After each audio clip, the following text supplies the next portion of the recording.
জি বাংলায় শুরু হতে চলেছে নতুন একটি ধারাবাহিক দাদামণি। প্রথম প্রোমো থেকে এই ধারাবাহিকের গল্প নিয়ে বেশ কিছুটা আন্দাজ তৈরি হয়েছে দর্শকদের মধ্যে।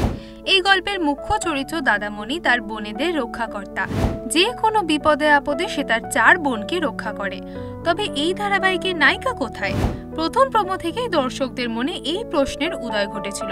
তবে আর অপেক্ষা নয়, ধারাবাহিক শুরুর আগে এবার সামনে এসেছে এই ধারাবাহিকের আরও একটি নতুন প্রোমো, আর সেখানেই রয়েছে নতুন চমক। অবশেষে দেখা মিলল গল্পের নায়িকার। নতুন এই প্রোমোতে দেখা যাচ্ছে এক জ্যোতিষী দাদামণির হাত দেখে বলেন যে তার বোনেদের বিয়ের আগে তার নিজের বিয়ে হবে। এমন খুশির খবর শুনে আনন্দের হাওয়া ছড়িয়ে পড়ে চারিদিকে। কিন্তু কার সঙ্গে বিয়ে হবে দাদামণির?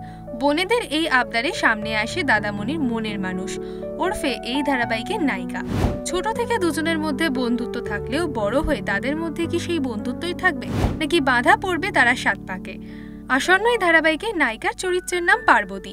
পেশায় সে একজন ডাক্তার। পার্বতী চরিত্রে অভিনয় করতে দেখা যাবে অনুষ্কা চক্রবর্তীকে।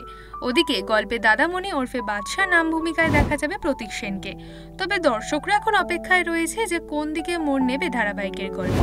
জানা যাবে আগামী 7ই জুলাই থেকে। এরকমই আরো অনেক ভিডিও দেখার জন্য নজর রাখুন আমাদের চ্যানেলে ও পাশে থাকা বেল আইকনটি ক্লিক করতে ভুলবেন না।